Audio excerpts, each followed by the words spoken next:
हाँ जी, की हाल चाल, कैसे हैं आप सब? मैं बहुत बढ़िया हूँ यार। कैसी चल रही है आप लोगों की बोर्ड की प्रिपरेशन, 10th वालों? मेटल्स एंड नॉन मेटल्स, आज हम इस चैप्टर को डील करेंगे, ठीक है। मेटल्स को हिंदी में बोलते हैं धातु और नॉन मेटल्स को हिंदी में बोलते हैं अधातु, ठीक है।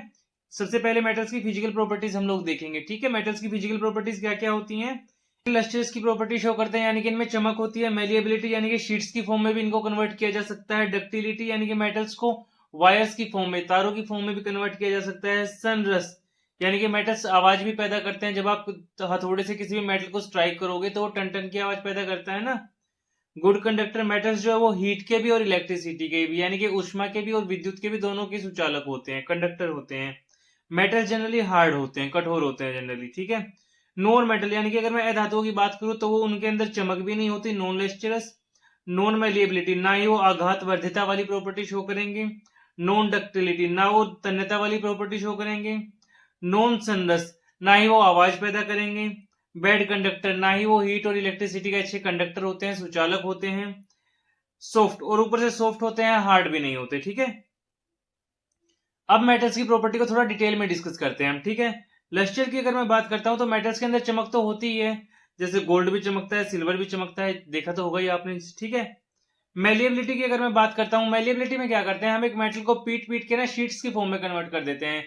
जैसे एल्यूमिनियम फॉइल का हम जनरल एग्जांपल लेते हैं, जिसमें आप रोटी या परांठे बांध कर लेके जाते हो स्कूल वगैरह में, ठीक है। दूसरा एग्जांपल हम ले सकते हैं, गोल्ड के बिस्किट होते हैं जैसे, ठीक है। गोल्ड के बिस्किट, वो बिस्किट कैसे बनाए जाते हैं? गोल्ड को पीट पीट कर ही तो बनाए जाते हैं। तो शीट्स की फॉर्म में कन्वर्ट करने वाली प्रॉपर्टी को हम बोलते हैं मेलिएबिलिटी, यानी कि आघात वर्धिता।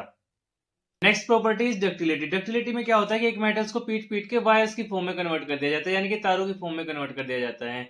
इसमें हम किसका एग्जांपल ले सकते हैं? जैसे आप चार्जर का एग्जांपल ले सकते हो, जिससे आप फोन चार्ज करते हो। उसके एंड पॉइंट पे देखना, जब वो वायर थोड़ी सी टूट फूट जाती है लास्ट पॉइंट से, वहां पे आपको बहुत सारी वायर्स मिलेंगी कॉपर की, ठीक है। और इसके अलावा जो हमारी इलेक्ट्रिकल वायर्स होती हैं वो भी कॉपर से ही बनती हैं, ठीक है। 1 ग्राम गोल्ड से आप 2 किलोमीटर लंबी वायर बना सकते हो। कितने मीटर लंबी? 2 किलोमीटर लंबी। ये 1 मार्कर में आ सकता है। जहां भी अभी आप बैठे हुए लाइब्रेरी में, स्कूल में, आप सोच के देखो, वहां से 2 किलोमीटर लंबी वायर बना सकते हो आप इससे।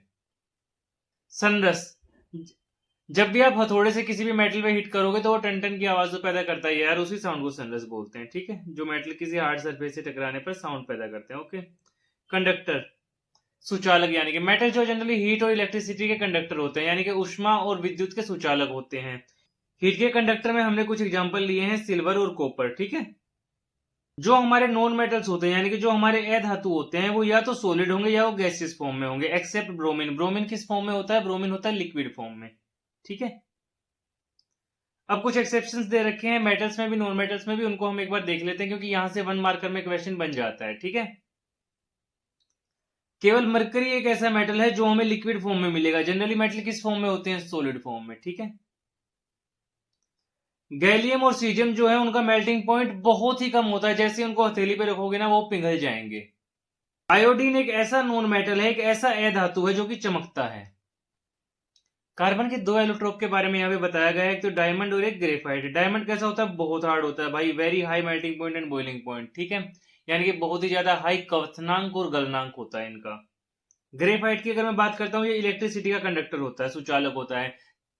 पेंसिल का जो आगे वाला पार्ट होता है ना, वो बेसिकली ग्रेफाइट का बना हुआ होता है और वो इलेक्ट्रिसिटी का कंडक्टर होता है। इसलिए कई बार इलेक्ट्रोलिसिस वाली रिएक्शन में ना हम पेंसिल को भी एज एन इलेक्ट्रोड यूज कर लेते हैं, ठीक है। लिथियम, सोडियम और पोटेशियम, आप मुझे ये बताइए ये कौन से ग्रुप में आते हैं पीरियोडिक टेबल में, ठीक है। वैसे इनको एल्कली मेटल बोला जाता है और ये इतने सॉफ्ट होते हैं कि इनको केक की तरह भी आप काट सकते हो। जैसे केक को काटते हो ना, यहां से काटा, यहां से काटा, निकाला और खा लिया। बस इनको खाना नहीं है, इतना ध्यान में रखना है, ठीक है। एल्कली मेटल्स यहाँ पे बता रखे हैं। आप मुझे ये बताइए एल्कलाइन अर्थ मेटल कौन कौन से होते हैं, कमेंट सेक्शन में लिखिए एल्कलाइन अर्थ मेटल्स, ठीक है। और ये कौन से ग्रुप में आते हैं पीरियोडिक टेबल में, ये होमवर्क टाइप में है, ठीक है। नॉन मेटल्स यानी कि अधातु को अगर आप पानी में डिजोल्व करते हो, पानी में घोलते हो, तो एसिडिक ऑक्साइड बनाते हैं। वहीं अगर मेटल्स को अगर आप पानी में डिजोल्व करते हो, पानी में घोलते हो, तो वो बेसिक ऑक्साइड बनाते हैं, ठीक है। केमिकल प्रॉपर्टीज ऑफ मेटल्स के बारे में हम यहाँ पे बात करेंगे, यानी कि धातुओं के रासायनिक गुणधर्म। सबसे पहला केस हम देखेंगे कि मेटल कैसे रिएक्ट करते हैं हवा के साथ, ठीक है। जैसे मैंने कोई भी एक मेटल लिया, कॉपर, कॉपर को ऑक्सीजन के साथ रिएक्ट करा दिया, क्या बन गया? Copper oxide. कॉपर ऑक्साइड किस कलर की लेयर चढ़ा देता है? ब्लैक कलर की। एल्यूमिनियम को अगर मैं ऑक्सीजन के साथ रिएक्ट करता हूं तो वो क्या बनाता है? एल्यूमिनियम ऑक्साइड, ठीक है। एनोडाइजिंग एक प्रोसेस होता है, इसके बारे में आप मुझे एज ए होमवर्क में बताएंगे, जो कि एल्यूमिनियम से रिलेटेड होता है, ठीक है। सोडियम और पोटेशियम हमारी रिएक्टिविटी सीरीज में सबसे टॉप में आते हैं, यानी कि सबसे ज्यादा रिएक्टिव मेटल हैं ये। इतने ज्यादा रिएक्टिव हैं कि एयर की प्रेजेंस में ही जलना शुरू कर देते हैं, इसलिए इनको केरोसिन ऑयल में रखा जाता है। मैग्नीशियम, एल्यूमिनियम, जिंक और लेड ये रिएक्टिविटी सीरीज में लगभग मिड में आते हैं। इन सब मेटल्स पर ऑक्साइड की लेयर चढ़ जाती है, ठीक है। एल्यूमिनियम अगर ऑक्सीजन के साथ रिएक्ट करेगा तो क्या बनेगा, इस प्रोसेस का आप नाम बताइए कमेंट सेक्शन में, ठीक है। अगर आप आयरन को हीट करने की कोशिश करोगे तो जाहिर सी बात है वो जलेगा बिल्कुल भी नहीं, लेकिन आयरन की जो नेल्स होती है ना, आयरन फीलिंग्स जो होती हैं वो जल जाती हैं, ठीक है। कॉपर जब ऑक्सीजन से रिएक्ट करेगा तो जाहिर सी बात है कॉपर ऑक्साइड बना लेगा और ये ब्लैक कलर की लेयर चढ़ा देगा कॉपर के ऊपर, ठीक है। सिल्वर और गोल्ड हमारे लिस्ट रिएक्टिव मेटल हैं, ये रिएक्टिविटी सीरीज में सबसे नीचे होते हैं, ये एयर के साथ रिएक्ट नहीं करते। एम्फोटेरिक ऑक्साइड्स यानी कि उभयधर्मी ऑक्साइड, ये वो वाले मेटालिक ऑक्साइड होते हैं जो कि एसिड्स के साथ भी रिएक्ट करते हैं और बेसिस के साथ भी रिएक्ट करते हैं, ये दोनों के साथ रिएक्ट करते हैं। इनके एग्जांपल्स हैं एल्यूमिनियम ऑक्साइड और जिंक ऑक्साइड। 1 मार्कर में कई बार ये क्वेश्चन पूछा जा चुका है, ठीक है। एग्जाम्पल में ले तो जैसे मैंने एल्यूमिनियम ऑक्साइड को एसिड के साथ रिएक्ट कराया और यहाँ पे मैंने एल्यूमिनियम ऑक्साइड को एक बेस के साथ रिएक्ट करा दिया, ठीक है।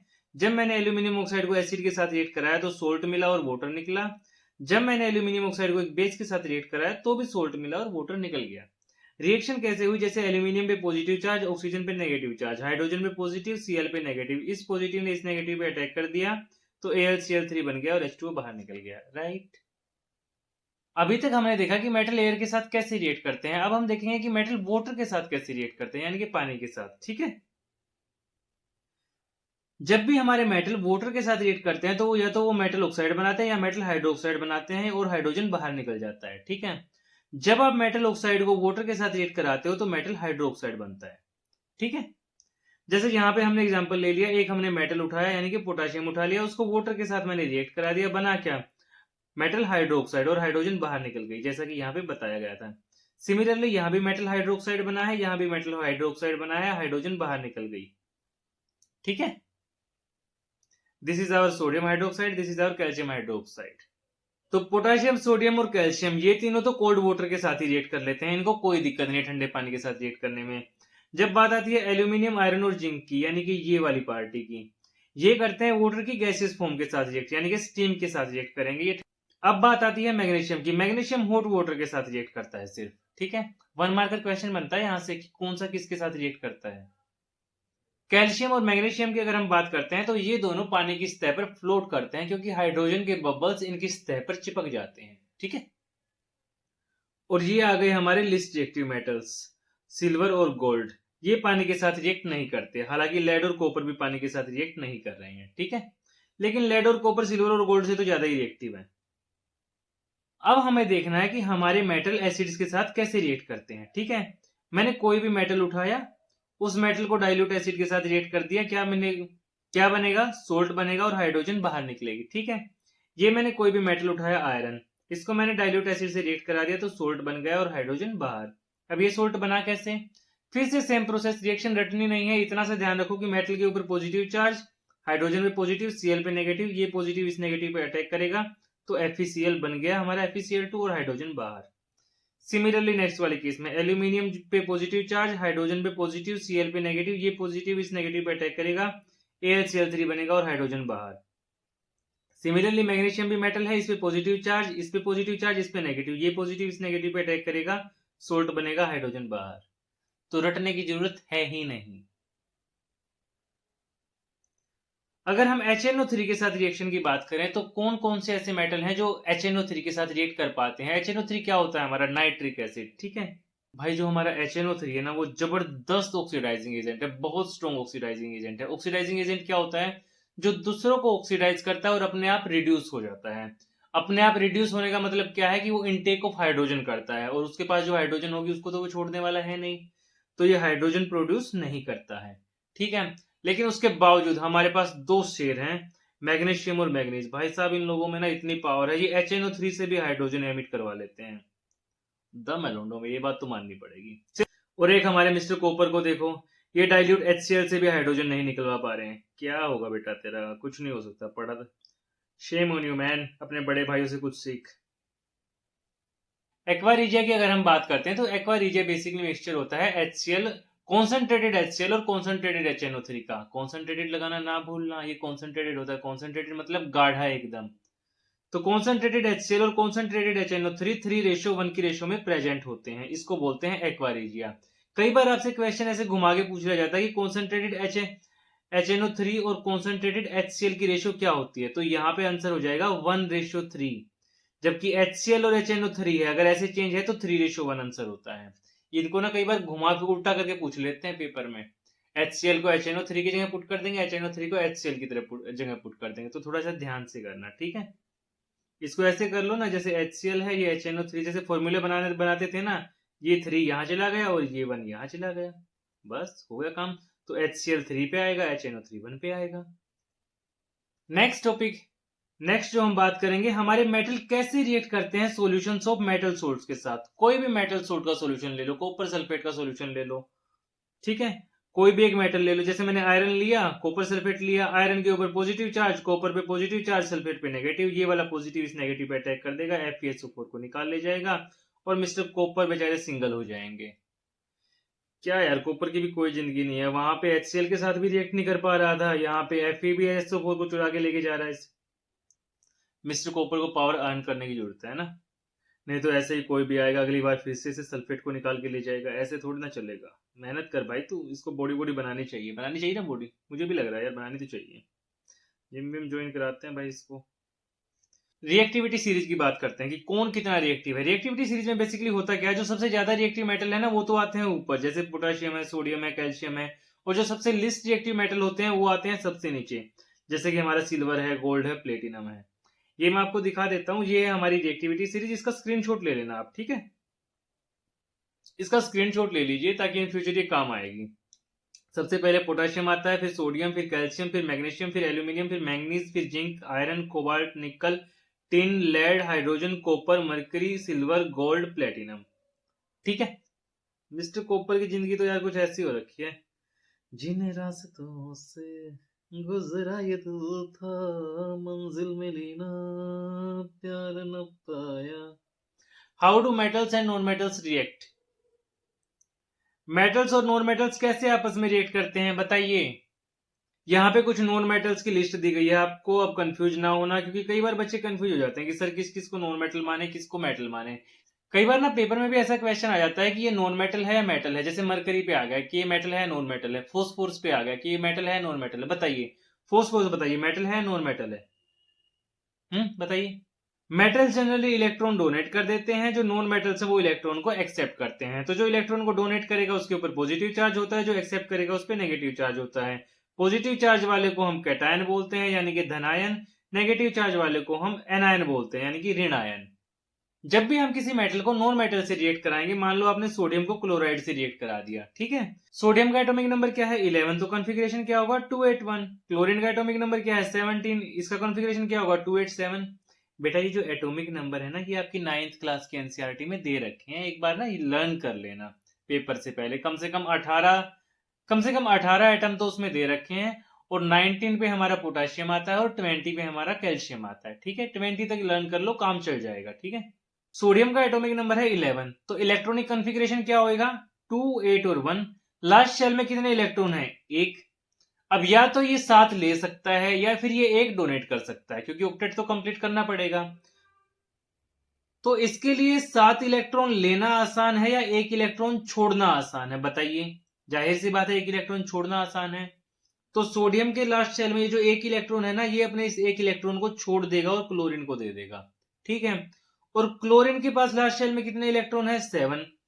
तो क्लोरीन के लिए 1 इलेक्ट्रॉन लेना आसान है या 7 इलेक्ट्रॉन को छोड़ना आसान है। जाहिर सी बात है 1 इलेक्ट्रॉन को लेना आसान है, इसलिए जो हमारा क्लोरीन है वो सोडियम से इस इलेक्ट्रॉन को ले लेगा, और जो इलेक्ट्रॉन को लेगा उसके ऊपर नेगेटिव चार्ज आता है और जो छोड़ेगा उसके ऊपर पॉजिटिव चार्ज आता है। तो सोडियम ने 1 इलेक्ट्रॉन छोड़ा, इसके ऊपर +1 चार्ज है, क्लोरीन ने 1 इलेक्ट्रॉन लिया इसलिए इसके ऊपर -1 चार्ज है। सिमिलरली अगर मैं मैग्नीशियम क्लोराइड की बात करूं तो उसमें क्या होगा आप बताइए। मैग्नीशियम का इलेक्ट्रॉनिक कॉन्फ़िगरेशन क्या होगा 282, क्योंकि इसका एटॉमिक नंबर 12 होता है। क्लोरीन का एटॉमिक नंबर क्या होगा 17 यानी कि 287। अब जाहिर सी बात है मैग्नीशियम के लिए 2 इलेक्ट्रॉन छोड़ना आसान है, 6 इलेक्ट्रॉन लेना। 2 इलेक्ट्रॉन छोड़ना आसान है। क्लोरीन के लिए 1 इलेक्ट्रॉन लेना आसान है या साथ छोड़ना? एक लेना आसान है। तो सिमिलरली यहाँ पे भी ये कॉन्फ़िगरेशन हो जाएगा। Mg कैसे हो जाएगा? Mg2 पॉजिटिव और 2 इलेक्ट्रॉन यहां से बाहर निकल जाएंगे।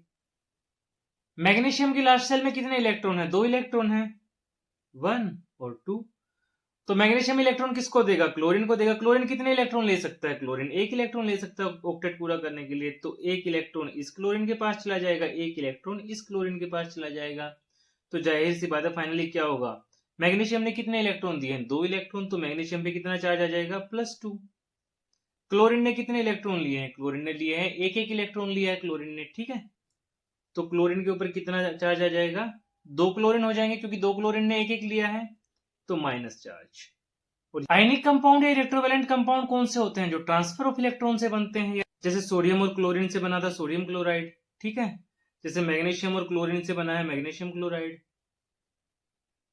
तो यही होते हैं हमारे आयनिक कंपाउंड। इन्हीं को हम बोलते हैं इलेक्ट्रोवैलेंट कंपाउंड, जो कि इलेक्ट्रॉन के ट्रांसफर से बनते हैं। आयनिक कंपाउंड की प्रॉपर्टी बताते हैं भाई। चलो, फिजिकल नेचर कैसा होता है आयनिक कंपाउंड का? जाहिर सी बात है यार, पॉजिटिव आयन और नेगेटिव आयन के बीच में अट्रैक्शन तो जबरदस्त वाली होती है। तो जाहिर सी बात है बिल्कुल सॉलिड तरीके से एक दूसरे को हेल्ड करेंगे, और सॉलिड तरीके से एक दूसरे को हेल्ड करेंगे बिल्कुल, तो कठोर होंगे, हार्ड होंगे, ठीक है। तो फिजिकल प्रॉपर्टी कैसी होगी? सॉलिड होंगे, हार्ड होंगे, ब्रिटल होंगे, ठीक है।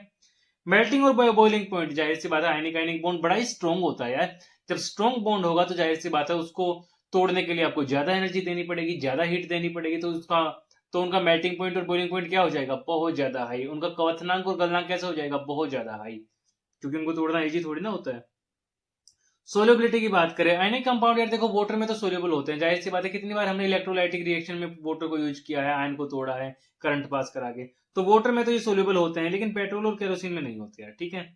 कंडक्शन ऑफ इलेक्ट्रिसिटी, अभी तो बताया वाटर में तो कंडक्शन हो जाती है, लेकिन not possible in solid state. Solid state में कैसे कंडक्शन होगी यार? आयंस है, आयंस अगर सॉलिड स्टेट में रहेंगे, जब वो टूटे ही नहीं होंगे तो कंडक्शन पॉसिबल ही नहीं है। मूवमेंट ही पॉसिबल नहीं है ना आयंस में। जब तक मूवमेंट नहीं होगी तो कंडक्शन कैसे होगी? नहीं होगी।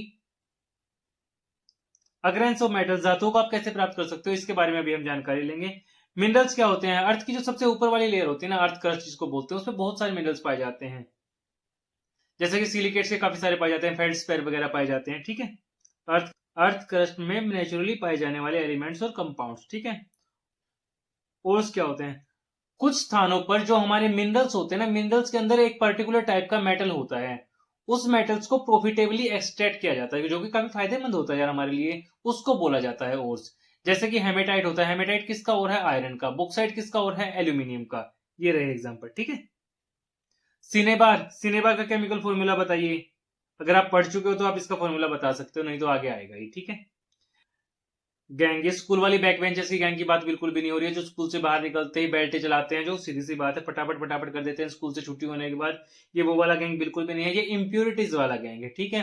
अर्थ से आप जब बोर्स को निकालते हैं तो उनमें बहुत सारी इंप्योरिटीज होती हैं सैंड सोइल की फॉर्म में, उन इंप्योरिटीज को गैंग बोला जाता है। हाँ सर, बैक बेंचर भी तो इंप्योर होते हैं। इंप्योर नहीं होते लाला, उनमें से ना एक आधा बंदा इतना जबरदस्त मिलता है, बुद्धिमान, इंटेलिजेंट, आप सोच भी नहीं सकते। बैक बेंचर ब्रेन होता है इंडिया का, ये मेरा मानना है, लेकिन सारे नहीं। उनमें से कुछ एक लोग होता है, 6-7 लोगों का ग्रुप होगा बैक बेंचर का, उनमें से एक बंदा ऐसा मिलता है जो जबरदस्त होता है, खतरनाक एकदम। इस डायग्राम के थ्रू आप आगे का पूरा चैप्टर समझ सकते हो।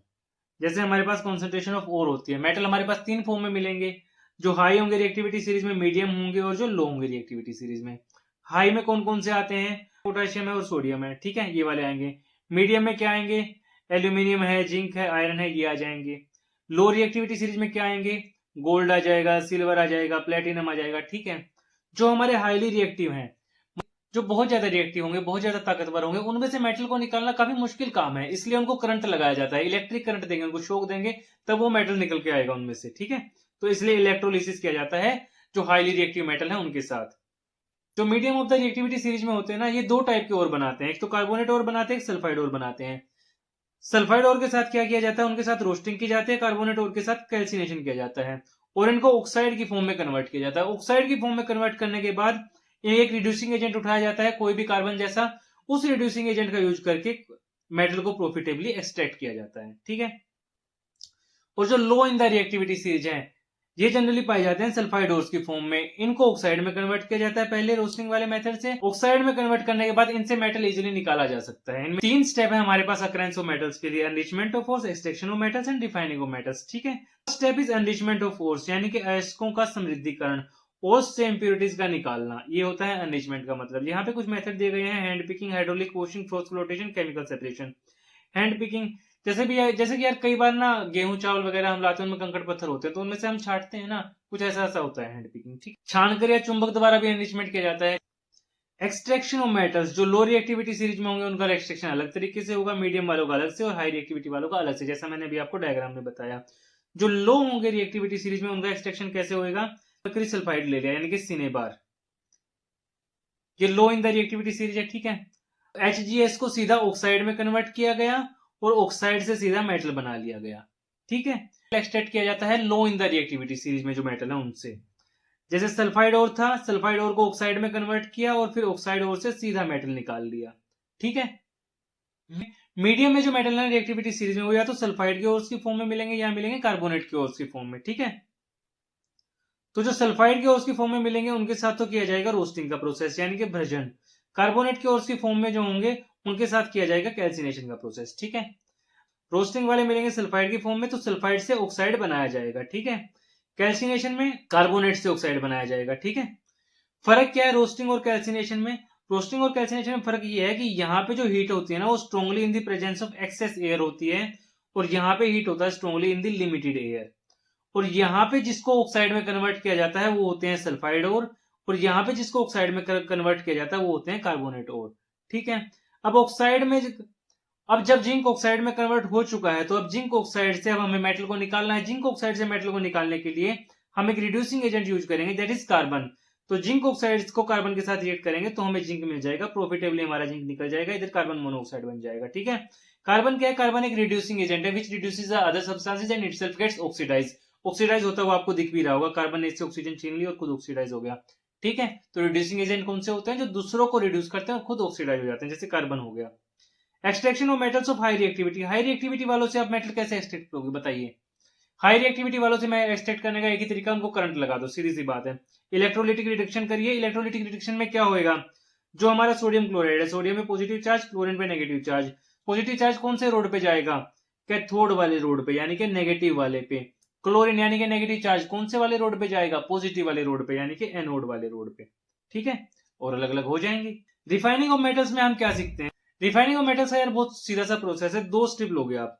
ये तो प्योर मेटल की स्ट्रिप है, ये है इम्प्योर मेटल की स्ट्रिप। इम्प्योर मेटल की स्ट्रिप पे लोगे, जैसे मान लो आपने कोई भी इम्प्योर मेटल ले लिया, जैसे मान लो आपने कॉपर ले लिया। ठीक है, ये आपने कॉपर की प्योर फॉर्म ले ली और ये आपने ले ली कॉपर की इम्प्योर फॉर्म। इस वाले कॉपर के पास बहुत सारी इम्प्योरिटीज हैं। इम्प्योर वाले को आप पॉजिटिव से कनेक्ट करोगे, प्योर वाले को आप नेगेटिव से कनेक्ट करोगे। तो ये वाला जो इम्प्योर कॉपर है अपनी इम्प्योरिटीज के साथ इस वाले इलेक्ट्रोलाइट में घुल जाएगा। इलेक्ट्रोलाइट किस चीज का है? कॉपर सल्फाइड का, एसिडिफाइड कॉपर सल्फाइड का। तो जाहिर सी बात है कॉपर के ऊपर होता है पॉजिटिव चार्ज, तो ये पॉजिटिव चार्ज को वाला कॉपर यहाँ से चलता हुआ यहाँ पे आ जाएगा और प्योर कॉपर आपको बच जाएगा। और यहाँ से जो इम्प्योरिटीज इस इलेक्ट्रोलाइट में आएंगी, वो कुछ इम्प्योरिटीज तो इस इलेक्ट्रोलाइट में घुल जाएंगी, और जो इम्प्योरिटी इस इलेक्ट्रोलाइट में घुल नहीं पाएंगी वो एनोड के नीचे इकट्ठी हो जाएंगी। और इस एनोड के नीचे वो इकट्ठी हो जाते हैं इम्प्योरिटीज, इसलिए इसको एनोड मड बोला जाता है, एनोड कीचड़। ठीक है, जो भी नाम होता है यार, वट एवर। तो ये मैंने प्रोसेस लिख रखा है, when you turn on the current impure metal at the anode start dissolve electrolyte then in the statement, whatever पढ़ लेना है जो भी है। जब आप करंट चालू करते हो तो एनोड पर, जाहिर सी बात है एक ही बात याद करने वाली, प्रोसेस सिर्फ इतना सा है कि यहाँ से इम्प्योर चीजें चलेंगी। जाहिर सी बात है कॉपर के ऊपर तो पॉजिटिव चार्ज होता है, तो पॉजिटिव चार्ज तो कैथोड की तरफ जाएगा, तो वो चला जाएगा इस प्योर वाली स्ट्रिप के पास, और जो इम्प्योरिटीज हैं वो इलेक्ट्रोलाइट में घुल जाएंगी, और जो नहीं घुल पाएंगी वो यहाँ पे एनोड के नीचे इकट्ठी हो जाएंगी, इसलिए इसको एनोड मड बोलेंगे। ठीक है, जब आप करंट चालू करते हैं तो एनोड पर मौजूद अशुद्धियां धातु इलेक्ट्रोलाइट में घुल जाती है और जमा हो जाती है, वटेवर यार जो भी पढ़ लेना। कोरोजन संक्षारण, सीधी सी बात है, जंग लगना इसका मतलब होता है।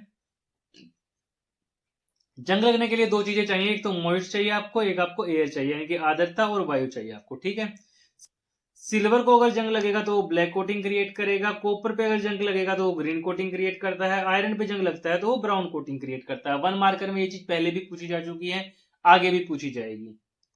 सिल्वर पे जंग लगेगा तो वो कैसी कोटिंग क्रिएट करेगा, और कॉपर पे जंग लगेगा तो कैसी क्रिएट करेगा? आंसर लिखिए कमेंट सेक्शन में। प्रिवेंशन ऑफ कोरोजन बताइए, कोरोजन से बचने के क्या उपाय हैं आपके पास, जैसे कि गल्वेनाइजेशन है, यशद लेपन। आयरन और स्टील को जंग से बचाने के लिए आप उसके ऊपर जिंक की लेयर चढ़ा देते हो, सीधी सी बात है, ये होता है गल्वेनाइजेशन, ठीक है। लेकिन कई बार क्वेश्चन आता है जब जिंक की लेयर हट जाती है तो भी वो जंग से बचता रहेगा, क्या ये सही है या गलत है, और सही है तो क्यों है, बताइए कमेंट सेक्शन में। एलोए, एलोए क्या होता है, एलोए एक होमोजेनियस मिक्सचर होता है दो या दो से ज्यादा मेटल्स का, या एक मेटल और एक नॉन मेटल का, ठीक है। आयरन में क्या क्या होता है, आयरन में आयरन तो होता ही है, कार्बन 0.05% होता है, ठीक है। आयरन के साथ अगर मैं निकल और क्रोमियम को मिक्स कर देता हूं तो वो स्टेनलेस स्टील बना देते हैं, यानी कि स्टेनलेस इस्पात। ये क्रोमियम का सिंबल है, ये निकल का सिंबल है, ये टिन का सिंबल है, ऐसा ये लेड का सिंबल है, यानी कि सीसा। ब्रास किस किस का एलोय है, कॉपर और जिंक का। ब्रोंज किस किस का एलोय है, कॉपर और टिन का। सोल्डर किस किस का एलोय है, लेड और टिन का। आप कोई भी एक एलोय उठा लो, अगर उस एलोय में एक मेटल मरकरी है ना तो वो एमलगम बोला जाएगा, क्या बोला जाएगा, एमलगम।